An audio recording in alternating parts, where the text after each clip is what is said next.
Hello बच्चों, आज हम लोग स्टार्ट कर रहे हैं केमिस्ट्री का फर्स्ट चैप्टर जिसका नाम है केमिकल रिएक्शंस एंड इक्वेशंस। बेटा इस चैप्टर को समझने के लिए ना सबसे पहले हमको इस चैप्टर से रिलेटेड बेसिक चीजें समझनी पड़ेंगी। जैसे बेसिक चीजें क्या है, इस चैप्टर से होने वाली प्रॉब्लम्स क्या होती हैं। इस चैप्टर से होने वाली जो प्रॉब्लम्स हैं वो मेजरली 3 हैं। और वो कौन कौन से हैं? तो पहले तो हमको फार्मूला मेकिंग नहीं आता है, फार्मूला मेकिंग आना चाहिए, क्योंकि फार्मूला जब तक मेकिंग नहीं आएगा तब तक हम फार्मूला बना नहीं पाएंगे, फार्मूला लिख नहीं पाएंगे। तो आप चैप्टर देख रहे हो, केमिकल इक्वेशन है और इक्वेशन है, केमिकल रिएक्शन और इक्वेशन। जो रिएक्शन होगा उसको रिप्रेजेंट करेंगे इक्वेशन के थ्रू। तो इक्वेशन के लिए हमको केमिकल फार्मूला आना बहुत जरूरी है। अगर ये नहीं आता है तो ये चैप्टर तो हमको 1% भी नहीं समझ में आने वाला। ठीक। सेकेंड प्रॉब्लम क्या है कि अगर केमिकल फार्मूला हमने बना भी दिया तो उसकी नेमिंग कैसे करेंगे, नेमिंग करने आना चाहिए। और ये दोनों आ गया तो बेटा ये जो थर्ड प्रॉब्लम है ना, ये अपने आप ही सॉल्व हो जाएगी। क्या है थर्ड प्रॉब्लम? तो अगर केमिकल रिएक्शन हो रहा है तो उसका इक्वेशन कैसे लिखना है। ये 3 मेजर प्रॉब्लम है जो आपको इस चैप्टर को समझने में, इस चैप्टर को अच्छे से समझने में प्रॉब्लम क्रिएट कर सकती हैं। तो सबसे पहले हम लोग क्या करेंगे कि इन प्रॉब्लम्स को सॉल्व करेंगे और फिर हम चैप्टर की तरफ बढ़ेंगे। तो चलिए देखते हैं कि इस चैप्टर को और इन प्रॉब्लम्स को सॉल्व करने के लिए हमको क्या क्या चाहिए। तो बेटा सबसे पहले आपको क्या चाहिए कि आपको दिख रहा होगा सम इंपॉर्टेंट केमिकल्स। आपको क्या करना है कि ये केमिकल्स जो दिख रहे हैं, मैं इसको अच्छे से छोटा कर देता हूं ताकि आपको अच्छे से समझ में आ जाए, क्योंकि ये थोड़ा नहीं है, लगभग ये आपको 11 केमिकल्स हैं जो आपके चैप्टर से रिलेटेड है, जो आपके चैप्टर के पॉइंट ऑफ व्यू से बहुत इंपॉर्टेंट है, जो बार बार यूज होने वाले हैं। तो ये चीजें आपको याद करनी है। और इसके साथ बेटा आपको क्या याद करना है? इसके साथ आपको 1 to 20 elements name and their valencies ये आपको ध्यान रखना है। ये 1 से लेकर 1 से लेकर 20 तक के जितने भी एलिमेंट्स नेम है, जैसे हाइड्रोजन, हीलियम, लिथियम, बेरिलियम, ये जितने भी हैं इनको लर्न कर लेना है। साथ में इनकी वैलेंसीज भी लर्न कर लेनी है।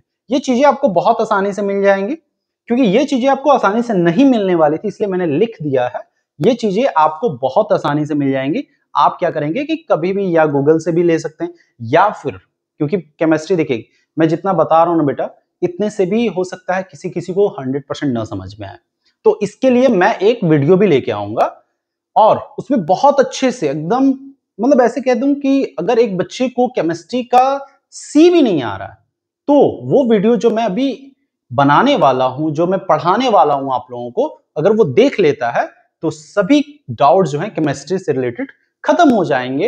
इनफैक्ट वो खुद भी उसमें एक अच्छा पर्सन हो जाएगा जो केमिस्ट्री किसी को अच्छे से समझा पाएगा। ओवरऑल अगर देखा जाए तो आपको क्या करना है, पहले ये सभी चीजें लर्न होनी चाहिए, साथ में ये आपको लर्न होनी चाहिए जो आपको केमिस्ट्री को समझने में क्या करेगा, हेल्प करेगा। अब मैं आपको बता दूं कैसे केमिकल फॉर्मूला आपको बनाना है। केमिकल फॉर्मूला आपको कैसे बनाना है, तो मैं आपको एक एग्जांपल दे देता हूं। जैसे सिंपल हम लोग पहले क्या करेंगे कि सिंपल कंपाउंड बनाएंगे, क्योंकि कंपाउंड के बारे में आप क्लास 9th में ही पढ़ चुके हैं। अगर आप नहीं पढ़े हैं तो वेट कर लीजिए। अगर आपने हमारे चैनल को सब्सक्राइब कर रखा है तो आपको बहुत जल्द इससे रिलेटेड क्लास 9 से जिस चैप्टर में ये है उससे रिलेटेड वीडियो मिल जाएगी। बहरहाल हमारा क्या काम है, हम पहले देख लेते हैं कंपाउंड कैसे फॉर्म करना, यानी फॉर्मूला कैसे बनाना है। हम इसको फॉर्मूला भी कह सकते हैं कि फॉर्मूला कैसे बनाना है। अब जैसे मैं छोटा सा एग्जांपल देता हूं। जैसे आप याद किए होंगे अगर, तो सोडियम का सिंबल क्या होता है, Na होता है। और मैं कह दूं कि भैया ये मेरे पास क्लोरीन है। क्या है? क्लोरीन। अब मैं इसका फॉर्मूला, क्योंकि इसका सिंबल क्या है, Cl है। अब मैं कहूं कि बेटा इसका फॉर्मूला आप बनाइए, इससे रिलेटेड क्या फॉर्मूला बन सकता है। तो इससे पहले कि मैं फॉर्मूला बनाऊंगा, आपको इसके लिए क्या चाहिए, वैलेंसी चाहिए। तो बेटा वैलेंसी क्या होती है सोडियम की 1 होती है, क्लोरीन की क्या होती है 1 होती है। अब क्योंकि क्लास 9 से ही ये चीजें रिलेटेड है, इसमें बताया जाता है कि क्रिस क्रॉस मेथड से, कौन से मेथड से, क्रिस क्रॉस मेथड से जो क्लोरीन की वैलेंसी है वो आ जाएगी सोडियम के पास, और जो सोडियम की वैलेंसी है वो चली जाएगी क्लोरीन के पास। तो ओवरऑल देखा जाए N1Cl1 बनेगा। मैं आपको बता दूं कि ये जो 1 है वो लिखा नहीं जाता है, तो क्या बनेगा हमारा NaCl, ये मेरा कंपाउंड बन गया। इस तरह से वैलेंसी बेस्ड जो है कंपाउंड, अब ये भी बता देता हूं कि वैलेंसी बेस्ड जो कंपाउंड बनते हैं ना वो सिर्फ और सिर्फ सिंपल कंपाउंड के ही बनेंगे। आपको कॉम्प्लेक्स कंपाउंड जैसे जिसमें 2 से ज्यादा एलिमेंट हो, 2 से ज्यादा एलिमेंट के जो कंपाउंड्स हैं आप इस बेसिस पे नहीं बना सकते। उसके लिए चाहिए मास बेस्ड फार्मूला। मास बेस्ड फार्मूले से ही, मास बेस्ड फार्मूला जो होता है उस बेसिस पे आपको क्या बनता है, आपको ये केमिकल फार्मूला जो कॉम्प्लेक्स कंपाउंड्स होते हैं वो बनते हैं। बहरहाल अब रहा बात कि हम इसकी नेमिंग कैसे करें। तो बेटा मैं आपको बता दूं कि ये जो आप क्लास 9th में पढ़ चुके होंगे, ये जो क्लोरीन है ना ये एक नॉन मेटल है। क्या है, नॉन मेटल। और जो आपका ये सोडियम है ये एक मेटल है। अब कभी भी अगर सिंपल कंपाउंड में एक नॉन मेटल है और एक मेटल है तो नेमिंग करते समय सबसे पहले जो मेटल है उसका नाम लिख लीजिए। तो नेम क्या है इसका बेटा, सोडियम। मेटल का नाम क्या है, सोडियम। और जो आपका नॉन मेटल है बेटा, नॉन मेटल क्या है, क्लोरीन। तो क्लोरीन को हमको क्लोरीन नहीं लिखना है, जो भी नॉन मेटल है उसके लास्ट नेम में, उसके लास्ट में यानी सफिक्स ऐड कर देना आइड। जैसे क्लोरीन है, तो यहां पे क्लोराइड, इन को हटाकर आपको आइड लगा देना है, तो क्या बन जाएगा मेरा, सोडियम क्लोराइड। ऐसे एक और फॉर्मूला हम लोग बना के देख लेते हैं बेटा, एक और फॉर्मूला हम लोग बना के देख लेते हैं। जैसे मैंने कहा कि बेटा अगर ये मैग्नीशियम है, क्योंकि ये भी एक मेटल है, और ऑक्सीजन है, ये भी एक नॉन मेटल है, तो अब मैं कहूं कि बेटा बताइए इससे बनने वाला जो कंपाउंड है वो क्या है और इसकी नेमिंग क्या होगी। तो आप क्या कहेंगे, सर इसकी जो वैलेंसी है वो 2 है, इसकी जो वैलेंसी है वो 2 है, तो क्रिस क्रॉस मेथड से इसकी वैलेंसी आ जाएगी यहां पे और इसकी वैलेंसी चली जाएगी यहां पे, और क्या बनेगा हमारा Mg2O2। अब क्योंकि आपको ये फॉर्मूला कहीं दिखता नहीं है और हम लोगों को बेसिकली बताया गया था कि ये जो 2 है वो जो सेम है वो कट जाते हैं, वो मैटर अलग है। लेकिन मैं कहूं कि ये बिना कटे भी ये सेम फॉर्मूला बिना कटाए आ सकता है, तो आप क्या कहेंगे। तो बेटा वो बेस्ड किस पे है, मैंने बताया कि आपको केमिकल फॉर्मूला जो 2 बेसिस पे मिलेंगे, एक वैलेंसी बेस्ड और एक मास बेस्ड। तो ये है आपका वैलेंसी बेस्ड, तो इसमें कटाना ही होगा। मास बेस्ड फॉर्मूला आपको बहुत जल्द समझ में आ जाएगा, मैं फिर उस पर वीडियो बनाऊंगा। अभी फिलहाल मैं आपके चैप्टर के पॉइंट ऑफ व्यू से चल रहा हूं, तो चैप्टर में आपको यही यूज करना है। तो ये क्या हो जाएगा, ये दोनों कैंसिल हो जाएंगे, तो क्या बन जाएगा मेरा MgO। अब इसका नेमिंग कहूंगा तो बेटा आप नेमिंग कैसे करोगे, इसका नाम क्या है, क्योंकि मेटल का नाम तो हमको जैसा रहता है वैसे लिखना होता है, मैग्नीशियम लिख दिया आपने। फिर ऑक्सीजन है तो ऑक्सीजन नहीं लिखना हमको, ऑक्सीजन है ना बेटा, ऑक्सीजन। तो ऑक्साइड, जन हटाकर क्या लिख देना, ऑक्साइड। तो क्या बन गया ये, मैग्नीशियम ऑक्साइड।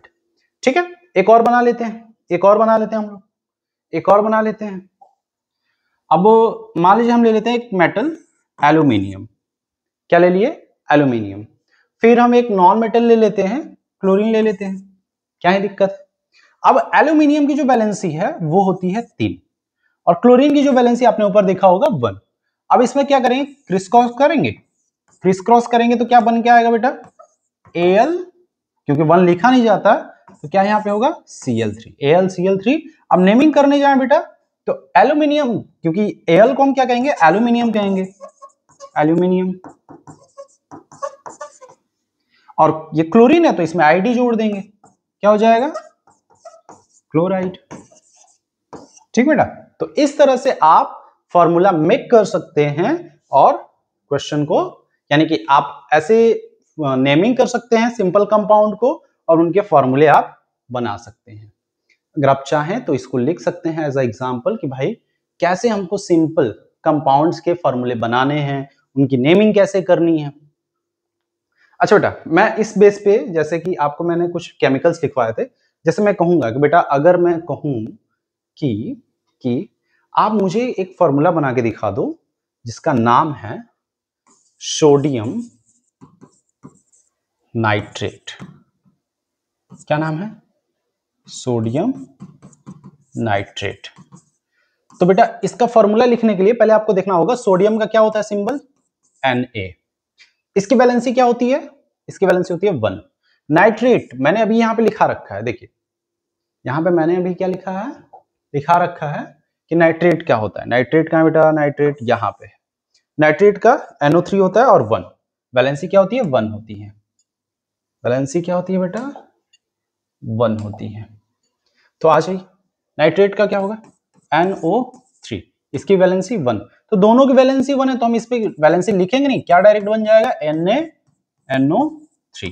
ये आपका हो गया सोडियम नाइट्रेट का फॉर्मूला। अब मैं आपसे कहूंगा कि बेटा चलिए कोई बात नहीं, आप मुझे बना के दिखाइए एल्यूमिनियम हाइड्रोक्साइड।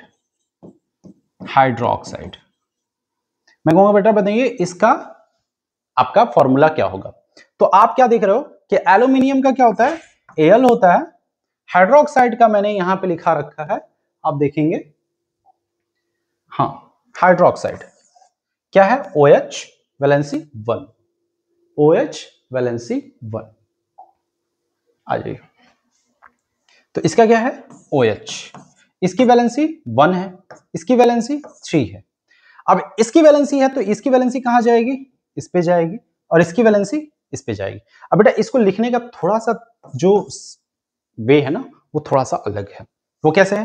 पहले एल्यूमिनियम लिख लेंगे, क्योंकि एल्यूमिनियम में जो वैलेंसी यूज होनी है वो ये सॉरी यहाँ पे आनी है 1, तो 1 लिखना नहीं है, ये 1 नहीं लिखा जाता है।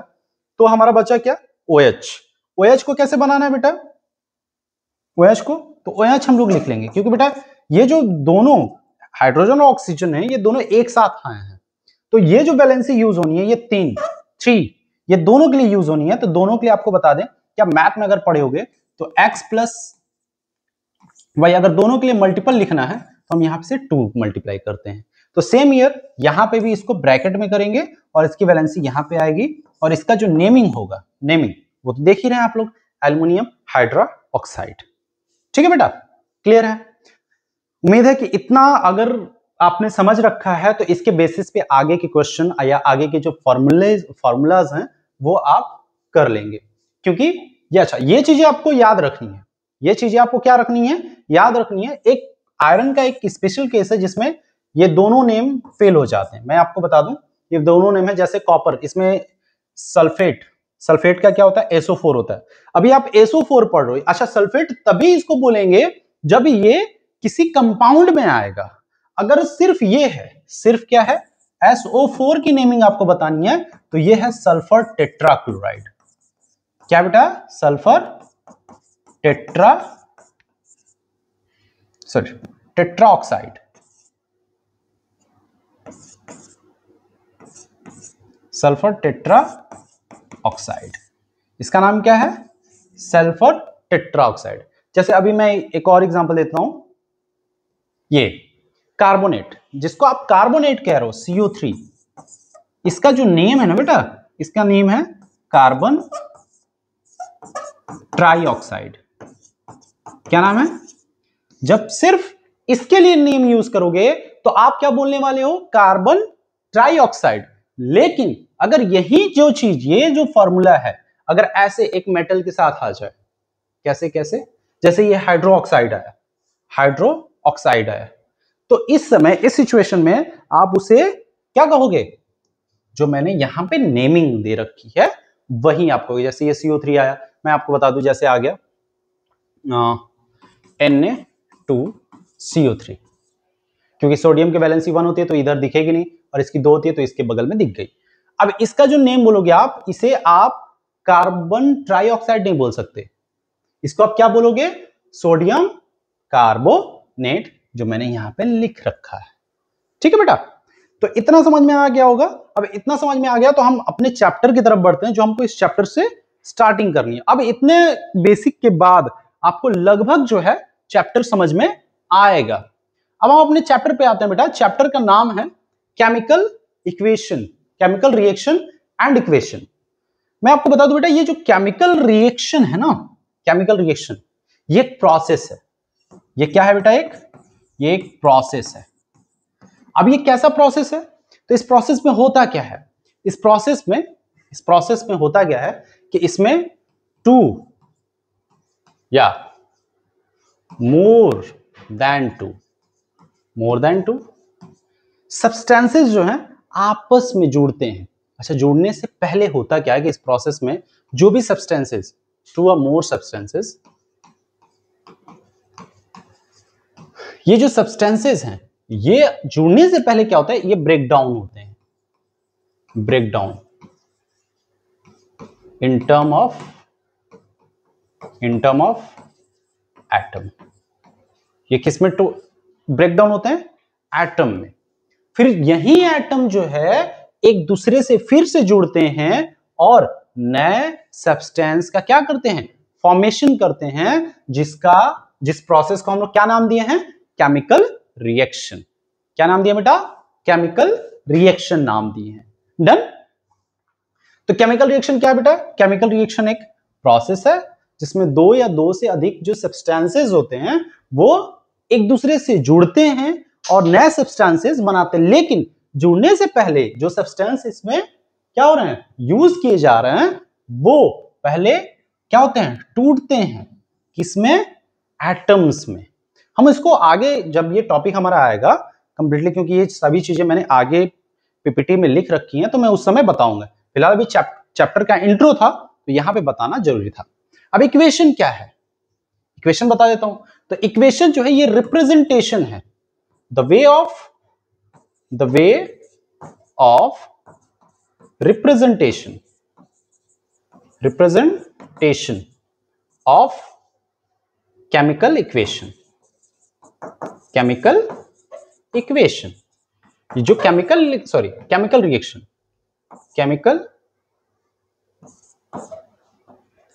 रिएक्शन, ये जो केमिकल रिएक्शन है उसको रिप्रेजेंट करने का ये क्या है?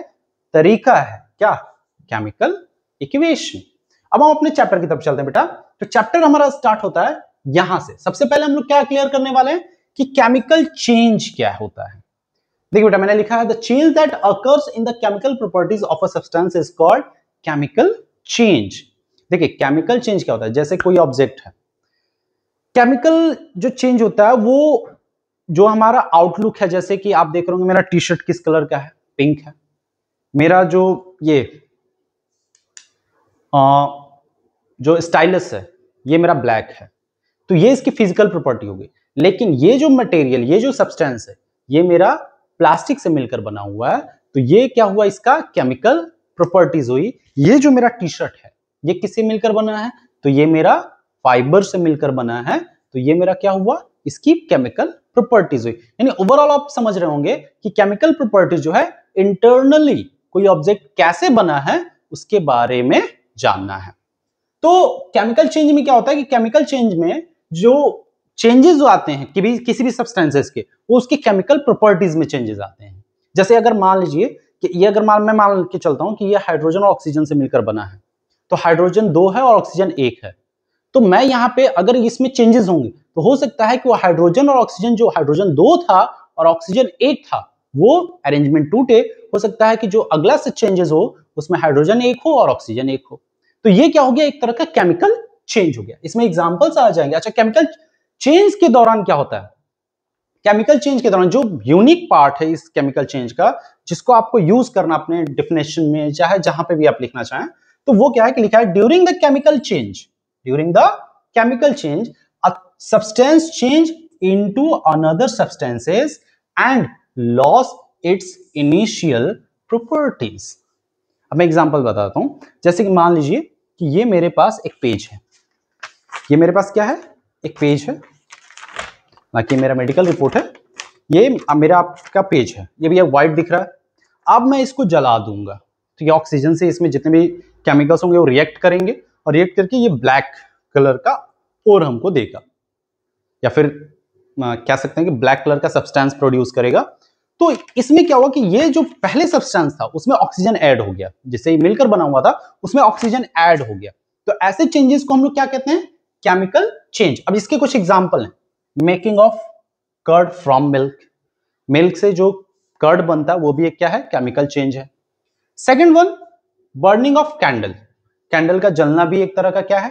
केमिकल चेंज है। एंड डाइजेशन ऑफ फूड, ये भी एक क्या है? केमिकल चेंज है। और बाय बॉडी और भी बहुत सारे हो सकते हैं।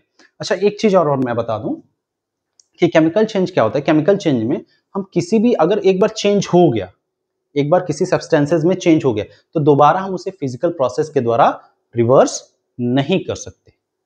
ठीक है बेटा, अब आगे चलते हैं। अगला है हमारा फिजिकल चेंज। बेटा जब यहां पे केमिकल चेंज था तो केमिकल प्रॉपर्टीज में चेंजेस हो रहे थे, यहां पे फिजिकल प्रॉपर्टी है तो फिजिकल चेंज है तो फिजिकल प्रॉपर्टीज में चेंजेस होंगे। पहले आपको समझ में आना चाहिए कि फिजिकल प्रॉपर्टी क्या है। ये मैंने आपको इस एग्जांपल दिया था कि कैसा दिख रहा है आपको, ये ब्लैक दिख रहा है, सॉलिड है, तो ये इसकी फिजिकल प्रॉपर्टी हुई। तो जब अब जैसे मान लीजिए कि आइस क्या होता है, आइस आपका होता है सॉलिड। अब ये मेल्ट होकर हो जाता है वाटर जो कि लिक्विड है, लेकिन बेटा इसमें इसके इंग्रेडिएंट H2O ही होते हैं और यहां पे भी इसके इंग्रेडिएंट H2O ही होते हैं। तो इन दोनों के इंटरनली स्ट्रक्चर जो है H2O वो चेंज नहीं हो रहा है, लेकिन जो हमको दिख रहा है, दिखने वाले जितने भी प्रॉपर्टीज होती हैं वो हमारी फिजिकल प्रॉपर्टीज कही जाती हैं। तो इसमें जो है ये दिख रहा था यहाँ पे सॉलिड, अब कैसा दिख रहा है? लिक्विड। अब कैसा दिख रहा है बेटा? लिक्विड। तो अब चेंज हुआ कि स्टेट चेंज हुआ, तो इस तरह का चेंज क्या है? फिजिकल चेंज है। तो जब कभी किसी भी सब्सटेंसेस के फिजिकल प्रॉपर्टी में चेंजेस होते हैं तो वो हमारा होता है फिजिकल चेंज। ठीक है, फिजिकल चेंज की एक यूनिक प्रॉपर्टी क्या होती है कि इसमें कोई भी न्यू सब्सटेंस फॉर्म नहीं होता है। जैसे मैंने यहां पे लिख रखा है, during physical change no new substance form. जैसे कि melting of ice, ice melt हुआ, वाटर बना, तो कोई नया सब्सटेंस तो बना नहीं, ये भी टेस्टलेस था, ये भी टेस्टलेस है। Next boiling of water, water boil होता है, वेपर में चेंज हो जाता है और फिर उसको ठंडा करते हैं तो फिर से वाटर में आ जाता है। तो ये एक तरह का कैसा हुआ? एक तरह का हुआ फिजिकल चेंज। डन बेटा, अब आगे चलते हैं। अगला जो टॉपिक है वो है केमिकल रिएक्शन। मैंने कहा था केमिकल रिएक्शन आएगा, मैंने केमिकल रिएक्शन के बारे में बताया था आपको कि क्या है भैया, ये प्रोसेस है। और इस प्रोसेस में होता क्या है कि कोई सिंगल सब्सटेंस या more than one substances react to each other. अब ये रिएक्ट टू ईच अदर मैंने एक लिखा है, तो इसमें होता क्या है?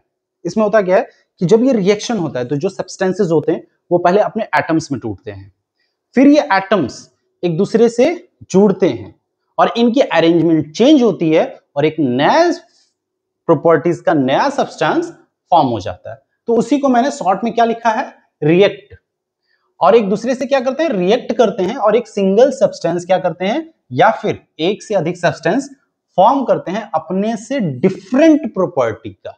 मैंने बताया कि भाई नया सब्सटेंस जो दूसरा सब्सटेंस रहेगा वो पहले वाले सब्सटेंस से डिफरेंट प्रॉपर्टीज का रहेगा। तो इस प्रोसेस को ही हम लोग क्या कहते हैं बेटा? केमिकल रिएक्शन कहते हैं। अच्छा, ये जो मैंने आप देख रहे होंगे मैंने हिंदी में लिख रखा है कि उन बच्चों के लिए अगर कोई गलती से भी हमारे हिंदी मीडियम के बच्चे इस पे आते हैं तो वो घबराए नहीं। इन हिंदी में लिखे शब्दों से उसका मतलब समझे। देखिए, लैंग्वेज कभी भी मायने नहीं रखता है कि वो क्या है, अगर हमको कंसेप्ट समझ में आ जाए तो लैंग्वेज कभी भी बहुत बहुत बड़ा मेजर क्रिएट नहीं कर, बहुत बड़ा जो प्रॉब्लम है वो क्रिएट नहीं करता है।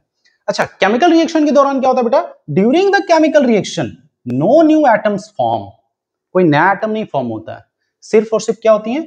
Only arrangement of the atoms and bonds change between them.